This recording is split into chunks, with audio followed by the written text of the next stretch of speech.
अस्सलाम वालेकुम guys, doctor rubbish है।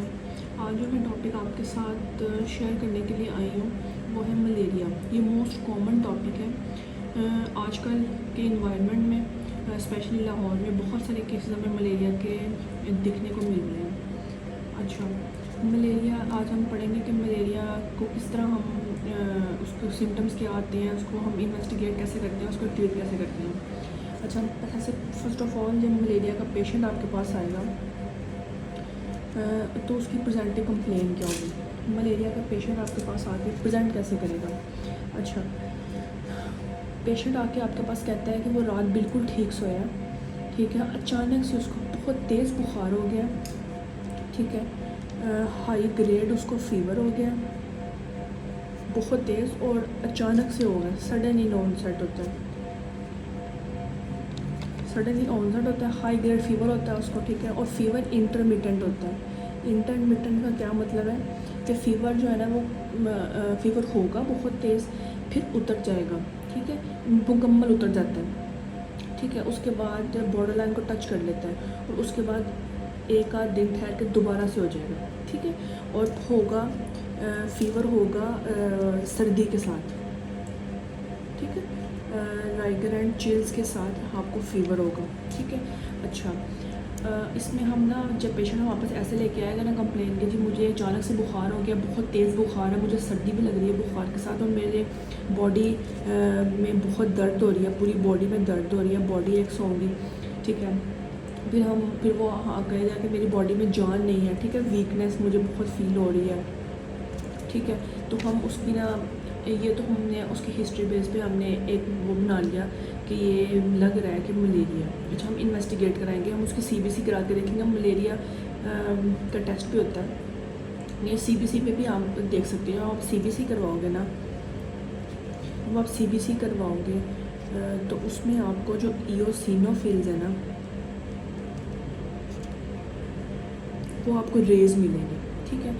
अच्छा, इओसिनोफिल्स आपको रेज मिलेंगे इसके अंदर, ठीक है। अच्छा, आपने अब क्या हुआ अब, अच्छा, आप जो मलेरिया का स्पेसिफिक टेस्ट होता है ना, मलेरिया पैरासाइट का जो टेस्ट होता है एमपी, अच्छा, ये ज़रूरी नहीं है कि अगर आपने मलेरिया पैरासाइट का टेस्ट करवाया है और वो पॉजिटिव आया है तो उसका मतलब मलेरिया, अगर नेगेटिव आया तो मतलब मलेरिया नहीं है।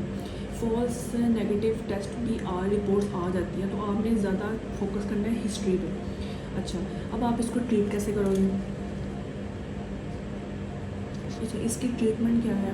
इसकी ट्रीटमेंट ये है कि एकदम ड्रग आती है आरटी मीथर विद ल्यूमिफेंटिन। अच्छा, ये आपने उस पेशेंट को सजेस्ट करनी है, ठीक है, ये आपने उस सजेस्ट करनी है और आपने देखना है कि उसको आपने डोज कितनी देनी है, ठीक है। डोज आपने कैलकुलेट करनी है उसके वेट के हिसाब से। अगर तो पेशेंट का वेट 40 kg है, ये मैं बड़ों के हिसाब से बता रही हूँ कि अगर तो पेशेंट का वेट 40 kg है तो आप फिर उसको कौन सा सॉल्ट दोगे, 20/120 वाला सॉल्ट उसको दोगे सुबह शाम फॉर 3 days, ठीक है।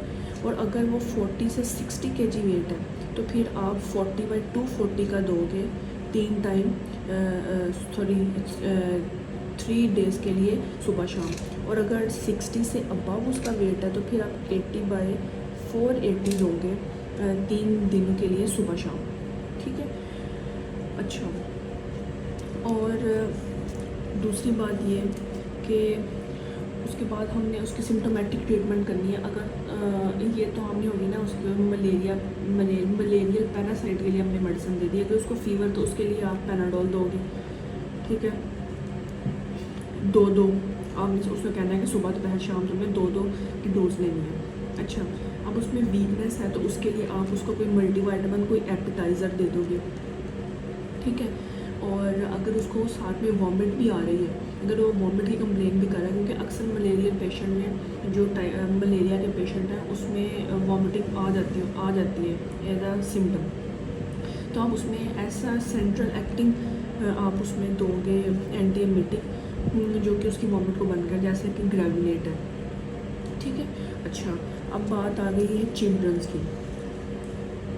अगर चिल्ड्रंस में हो, अगर चिल्ड्रंस में है तो उसमें ना साशे आते हैं टाइनी क्वीन के नाम से, टाइमी क्वीन के नाम से साशे आते हैं जो आप उसको दोगे। अगर तो उसका वेट 9 kg है बेबी का वेट, तो एक साशे, ठीक है, दिन में एक दफ़ा। अगर 9 से 18 है उसका वेट तो 2 साशे, और अगर 18 से 27 वेट है तो 3 साशे। एक ही टाइम में आपने उसको कहना है कि साशे दूध में डाल के उसको दे देंगे, ठीक है। अच्छा, जहाँ तक बात आ गई प्रेगनेंसी की, तो जो हमारी ड्रग होती है, जो हमारी आर्टिमिथर विद ल्यूमिफेंट्रिन ड्रग है, ये प्रेगनेंसी सेफ़ है। तो प्रेग्नेंट वुमेन में अगर मलेरिया हो जाता है तो आप उसको सेफली ये ड्रग दे सकते हो, ठीक है। और सबको कहोगे कि जी आपने जो है वो रेस्ट करना है, ठीक है, आपने फ्रेश फ्रूट्स और जूसेस का ज़्यादा इस्तेमाल करना है, ठीक है। और साथ में उसको आप कहोगे कि जी सफाई का ख्याल रखें, ठीक है, ऐसी कोई इन्वायरमेंट ना क्रिएट करें कि मच्छर ज़्यादा आए घर में, ठीक है। और बाकी ये मेडिसिन इस्तेमाल करें। जो मलेरियल मेडिसिन है वो 3 डेज़ के बाद छोड़ देनी है। जो आप बाकी मेडिसिन है, मतलब जो सिम्टोमेटिक है, वो 3 to 5 डेज़ आप सिम्टम के लिहाज से यूज़ कर लें, ठीक है। ये हमारा था आज का topic. Thank you so much.